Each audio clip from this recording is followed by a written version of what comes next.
अब तक हमने पर्सनल प्रोनाउन के बारे में पढ़ा था।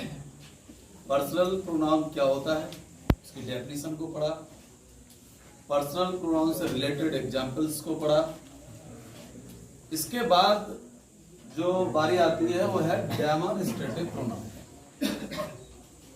जैसे कि इसके नाम से ही विदित हो रहा है, वैसे तो डेमन आपने पढ़ा होगा कई बार। तो डेमन का मतलब होता है दैट। आपने क्लास 6 में पढ़ा होगा, ठीक है ना। इसके लिए हिंदी में संकेतवाचक सर्वनाम कहा जाता है। क्या कहा जाता है? संकेतवाचक सर्वनाम कहा जाता है।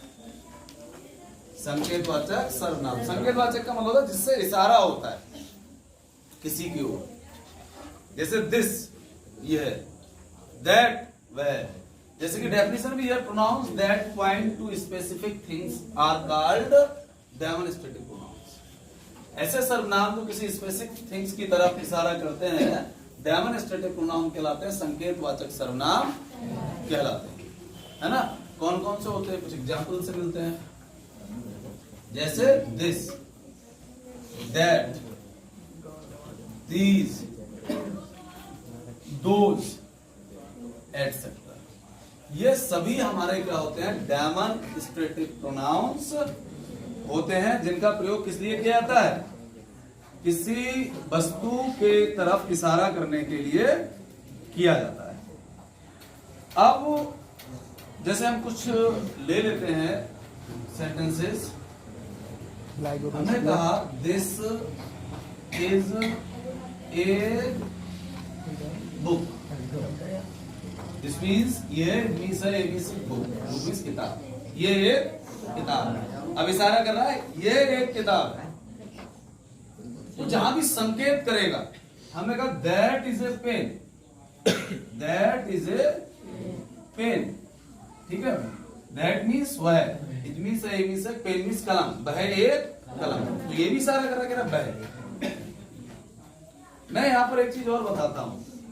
यहां पर दिस और दीज का जो यूज होता है वो पास की वस्तुओं के लिए होता है। किसके लिए होता है?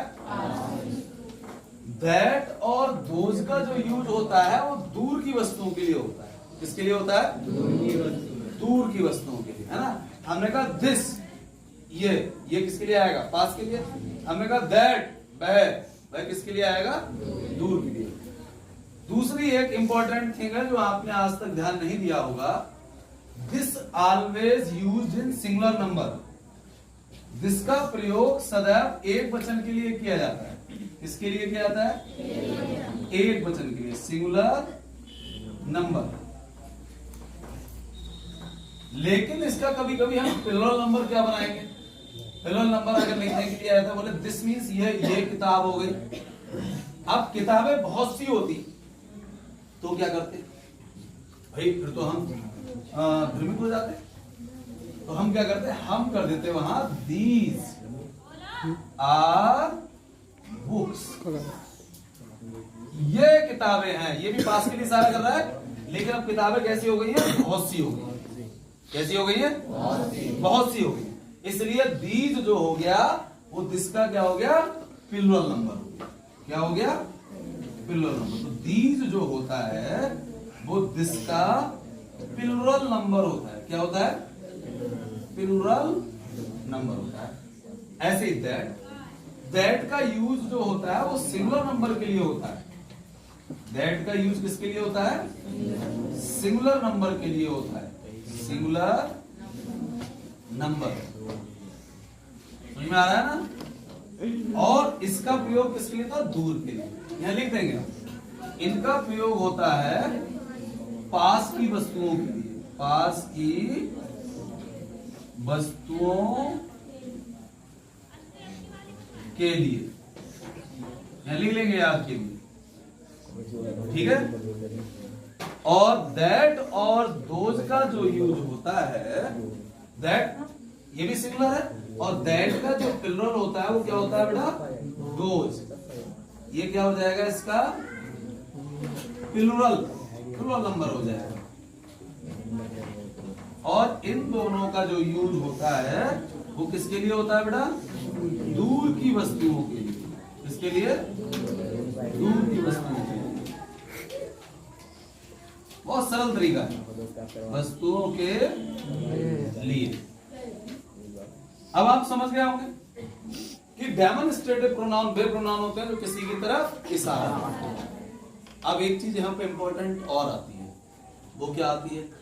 अगर इन्हीं प्रोनाउन का प्रयोग नाउन से पहले हो जाए, ये डेमोन्स्ट्रेटिव प्रोनाउन तब तक कहलाएंगे जब तक ये अकेले आते रहेंगे।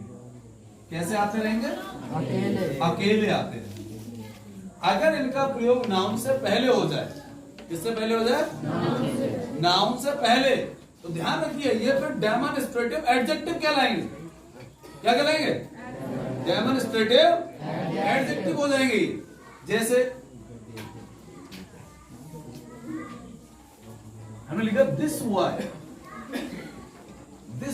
Is wise. दिस मीन्स ये बॉय मीन्स लड़का, इट मीन्स बॉय मीन्स बुद्धिमान। ये लड़का बुद्धिमान है। अब बॉय यहाँ किस चीज का काम कर रहा है? कॉमन नाउन का प्रयोग काम कर रहा है। किसका काम कर रहा है? Common noun. मैंने सिर्फ नाउन कहा, मैंने ये नहीं कहा किस नाउन से पहले आ जाए, मैंने कहा नाउन से पहले आ जाए। तो ये काय का काम करने लगेंगे यहाँ पर? ये डेमोन्स्ट्रेटिव एडजेक्टिव का काम करने लगेंगे। किसका काम करने लगेंगे बेटा? Demonstrative adjective. क्यों? क्योंकि ये नाउन से पहले आ जाए। अगर ये अकेले होता है तो काय का काम करता बेटा? तो काम करता डेमोन्स्ट्रेटिव प्रोनाउन का। समझ में आ गया? कोई कंफ्यूजन है तो बताओ। No.